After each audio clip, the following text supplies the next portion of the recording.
사랑하는 성도 여러분, 그리고 진리를 찾는 모든 분들께 오늘 우리가 함께 나눌 이야기는 단순한 뉴스가 아닌 수천 년 전 기록된 예언의 말씀이 오늘날 우리 눈앞에서 어떻게 펼쳐지고 있는가에 대한 깊은 성찰입니다.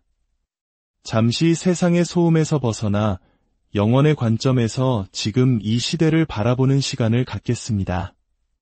본격적인 이야기에 앞서 만약 이 믿음과 통찰의 메시지가 여러분의 마음에 울림을 준다면 좋아요와 구독을 통해 이 빛이 더 많은 영혼에게 닿을 수 있도록 도와주시길 부탁드립니다. 여러분의 작은 행동이 진리를 전하는 귀한 통로가 될 것입니다. 이 말씀을 듣는 모든 순간에 하나님의 은혜가 함께하시기를 기도합니다.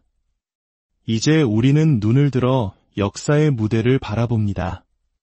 혼란에 휩싸인 시리아, 그리고 그 중심에서 흔들리고 있는 도시 다마스쿠스, 보이는 권력과 보이지 않는 세력의 싸움터가 되어버린 땅.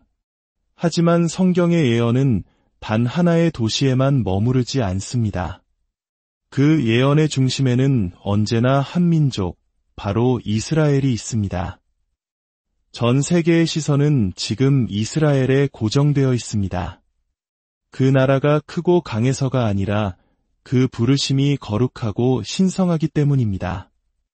수천 년 유랑의 잿더미 속에서 단 하루 만에 다시 태어난 나라, 수백 년의 침묵을 깨고 히브리어가 다시 살아난 기적, 땅의 모든 끝에서 흩어졌던 자들이 돌아오는 놀라운 광경.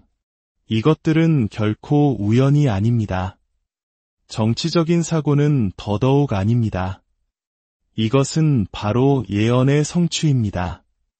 고대의 선지자들은 이 날을 보았습니다.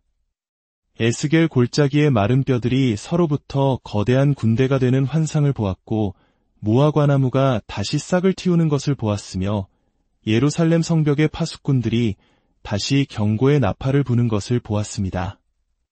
이스라엘이 존재하는 매일매일이 살아있는 기적입니다. 그들이 마주하는 모든 위협은 예언의 성취이며 그들이 겪는 모든 전쟁과 평화협상, 심지어 성전산에서 일어나는 작은 순간 하나까지도 단순한 뉴스가 아닌 살아 움직이는 예언입니다. 그리고 지금 열방이 꿈틀거리고 있습니다. 에스겔서에 예언된 동맹들이 그 형태를 갖추기 시작합니다. 북방의 곰으로 묘사된 세력이 발톱을 드러내고 고대 페르시아였던 현대의 이란은 이스라엘을 지도에서 지워버리겠다고 공공연히 위협합니다. 하지만 그럼에도 불구하고 하나님의 백성은 여전히 서 있습니다. 그 땅은 굳건히 서 있습니다. 이스라엘을 지키시는 이는 졸지도 아니하시고 주무시지도 아니하시기 때문입니다. 그러나 우리는 분명히 알아야 합니다. 이 징조들은 단지 이스라엘만을 위한 것이 아닙니다. 이것은 모든 민족을 향한 경고이며 잠들어 있는 세상을 향한 기상 나팔 소리입니다. 마지막 때는 다가오고 있는 것이 아니라 이미 시작되었습니다. 진동은 이미 우리 곁에 와 있고 예언의 바람은 것에게 불고 있습니다. 한때 비유로만 여겨졌던 말씀들이 이제는 현실이 되고 있습니다. 예루살렘은 열방을 취하게 하는 잔이 되고 민족들은 분노하며 선과 악의 경계선이 그어지고 있습니다. 선한 것이 악하다 불리고 악한 것이 선하다 칭송받습니다. 거룩했던 것들은 이제 모독을 당합니다. 노아의 때가 다시 돌아오고 있으며 바벨탑의 영이 다시 일어나고 있습니다. 하지만 이 모든 혼돈 속에서도 아직 기회는 있습니다. 지금은 두려워할 때가 아닙니다. 지금은 영적으로 깨어날 때이며 주님께로 돌아올 때입니다. 바빌론에서 나와 우리의 옷을 정결하게 하고 주의 길을 예비해야 할 때입니다. 광야에서 외치는 자의 소리가 여전히 울려 퍼지고 있기 때문입니다. 너희는 주의 길을 곧게 하라. 사랑하는 여러분, 당신은 바로 이러한 때를 위해 태어났습니다.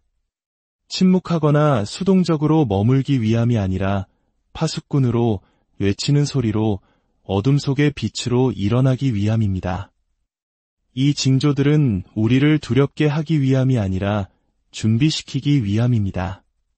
심판은 파괴가 목적이 아니라 회개를 이끌어내기 위함입니다. 시간은 얼마 남지 않았지만 구원의 문은 아직 닫히지 않았습니다. 예언은 펼쳐지고 있습니다. 다마스쿠스는 흔들리고 이스라엘은 포위되었으며 하늘은 포효하고 있습니다. 그리고 우리의 왕께서는 다시 오고 계십니다. 이사야서 17장은 다마스쿠스가 도시의 모습을 잃고 폐허더미가 될 것이라고 선포합니다. 이것은 시적인 표현이나 상징적인 환상이 아니었습니다. 실제 도시, 실제 국가, 그리고 미래의 실제 시간에 관한 주님의 직접적인 선언이었습니다. 수세기 동안 신학자들과 예언 연구가들은 이 말씀이 언제, 어떻게 이루어질지 숙고해왔습니다. 그리고 지금 우리 시대에 우리는 그 예언의 기초가 다시 한번 흔들리기 시작하는 것을 목격하고 있습니다. 지구상에서 가장 오랫동안 사람이 거주해온 도시 다마스쿠스는 전쟁과 유혈, 파괴의 도시가 되었습니다. 시리아 내전, 외세의 개입, 그리고 테러 활동의 진원지가 되었습니다. 한때 유산과 연속성의 상징이었던 도시는 이제 폭탄의 연기와 상처 입은 사람들의 울음소리로 얼룩져 있습니다. 그러나 정치와 뉴스 헤드라인 너머에는 더 깊은 무언가가, 바로 예언적인 사건이 일어나고 있습니다. 세상은 외교의 렌즈로 이를 분석할지 모르지만 하늘은 이를 고대 말씀의 성취로 봅니다. 하나님의 말씀은 결코 헛되이 돌아오지 않습니다. 그분께서 한 도시가 폐허가 될 것이라고 선언하시면 그것은 은유가 아니라 신성한 확신입니다. 역사상 다마스쿠스는 여러 차례 공격을 받았지만 도시로서의 존재 자체가 사라질 정도는 아니었습니다. 이사야의 말씀은 마치 역사의 순간을 기다리는 신성한 경고처럼 공중에 매달려 있었습니다. 그리고 지금 우리는 바로 그 순간에 살고 있습니다. 이것은 단지 시리아에 관한 이야기가 아닙니다. 이것은 예언의 시간표가 움직이고 있다는 신호입니다. 다마스쿠스의 붕괴는 다른 예언들을 작동시키는 도미노와 같습니다. 그것은 중동 전역과 세계사의 흐름에 엄청난 충격을 보낼 것입니다. 이 순간은 이스라엘과 연결되어 있으며 그녀를 둘러싼 국가들과 성경에 언급된 동맹들과 북방의 움직임과 시온의 적들의 부상과 연결되어 있습니다. 다마스쿠스의 몰락은 고립된 심판이 아니라 거대한 설계 속의 한 조각입니다. 그리고 이 모든 일은 세상이 잠든 사이에 일어나고 있습니다. 언론은 잠잠해지고 세상은 무감각해지지만 성령은 여전히 말씀하고 계십니다. 하나님의 말씀은 여전히 진리입니다. 이스라엘의 회복은 정치적인 사건이 아닙니다. 그것은 마지막 때의 시간표를 보여주는 초자연적인 징표입니다. 1948년 이스라엘 국가의 재탄생은 단순한 지정학적 사건이 아니라 수천 년 전 성경 두루마리에 기록된 순간이었습니다. 선지자들은 먼 곳에서 이를 보았습니다.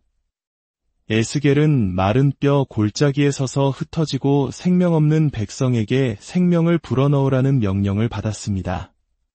그 환상은 은유적인 부흥이 아니라 문자 그대로의 부활에 관한 것이었습니다.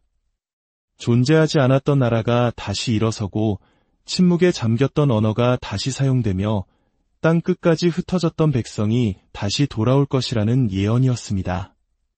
그리고 정확히 그대로 이루어졌습니다. 우리 한국인들에게도 일제강점기의 암흑과 전쟁의 폐허 속에서 기적처럼 나라를 되찾은 역사가 있기에 이스라엘의 재탄생이 가진 의미를 더욱 깊이 느낄 수 있을 것입니다. 수많은 역경 속에서도 하나님의 손길이 우리 민족과 함께 하셨듯이 이스라엘의 역사 속에서도 그분의 신실한 약속을 발견하게 됩니다. 세상은 이스라엘을 정치적 문제, 운의 논쟁거리로 볼지 모르지만 하늘은 다르게 봅니다. 이스라엘은 예언의 시계입니다. 예루살렘에서 흐르는 모든 순간은 마지막 때 사건의 전개와 동기화되어 똑딱거리고 있습니다. 유대 민족의 기화는 인간의 정치적 동맹만으로 이루어진 것이 아닙니다. 그것은 하나님께서 친히 약속하신 대로 땅의 사방에서 그의 백성을 모으시는 손길이었습니다. 이스라엘이 모든 공격과 전쟁, 지상에서 그 이름을 지우려는 모든 시도에서 살아남았다는 사실 자체가 그 존재가 자연적인 것이 아님을 증명합니다. 그것은 살아있는 기적이며 하나님께서 그의 언약을 끝내지 않으셨고 그의 말씀이 실패하지 않았다는 것을 열방에 보여주는 명백한 증거입니다. 이제 우리는 노아의 때와 바벨탑의 영이 현대사회에 다시 나타나는 것을 봅니다. 성경은 노아의 때와 같이 인자의 임함도 그러하리라고 선포합니다. 노아 시대의 땅은 부패와 폭력, 타락으로 가득 찼습니다. 사람의 마음의 모든 생각이 항상 악할 뿐이었고 하나님에 대한 지식은 버려졌습니다. 위대한 기술 발전의 시대였지만 동시에 깊은 도덕적 타락과 영적 무지의 시대였습니다. 오늘날 우리는 똑같은 패턴이 놀라울 정도로 명확하게 돌아오는 것을 봅니다. 문화는 불법을 포용하고 죄를 찬양하며 하나님의 것을 조롱합니다. 창조주께서 정하신 경계는 무너지고 지워집니다. 성별은 재정이 되고 결혼은 재구성되며 생명의 존엄성은 평가절하됩니다. 신성한 진리보다 자신의 지혜를 높이는 세상에 의해 하나님께서 세우신 질서 자체가 뒤집히고 있습니다. 노아 시대처럼 사람들은 다가오는 폭풍을 알지 못한 채 자기 삶을 살아갑니다. 먹고 마시고 결혼하고 건설하며 내일도 오늘과 같을 것이라고 생각합니다. 그러나 경고는 울리고 있고 징조는 늘어나고 있습니다. 노아의 때와 함께 바벨탑의 영, 즉 하나님의 권위에 도전하여 인류를 통합하려는 욕망이 되살아나고 있습니다. 바벨에서 사람들은 하늘에 닿는 탑을 쌓아 우리 이름을 내자고 말했습니다. 그것은 전능자로부터의 독립선언이었습니다. 오늘날 우리는 세계화의 부상과 단일 세계 체제 추구 속에서 똑같은 영을 봅니다. 진리 없는 통합, 회개 없는 평화, 유로움 없는 진보를 만들려는 시도입니다.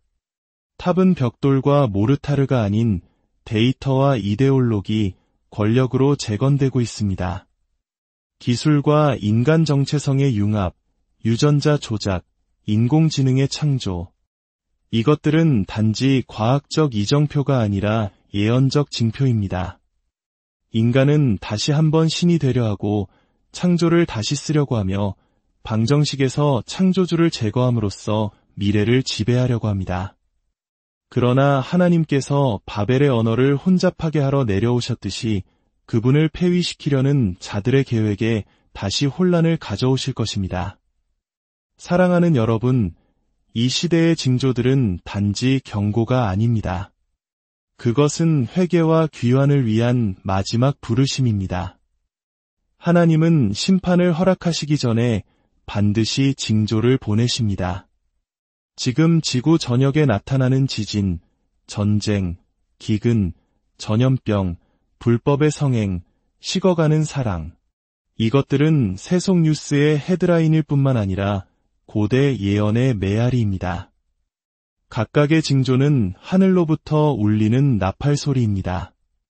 두려움을 일으키기 위함이 아니라 잠자는 자를 깨우고 안일한 자를 흔들며 탕자를 집으로 부르기 위함입니다. 모아 관아문은 싹을 틔웠습니다. 이스라엘은 돌아왔고 예루살렘은 회복되었으며 열방은 그녀를 대적하여 일어나고 있습니다.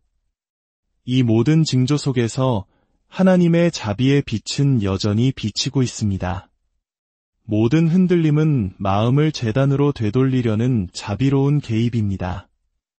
거짓된 안전이 무너지는 모든 순간은 흔들리지 않는 반석 안에서 피난처를 찾으라는 부르심입니다. 하나님의 백성은 일어나 시대를 분별하고 안일의 잠에서 깨어나 등불을 준비하라는 부름을 받고 있습니다.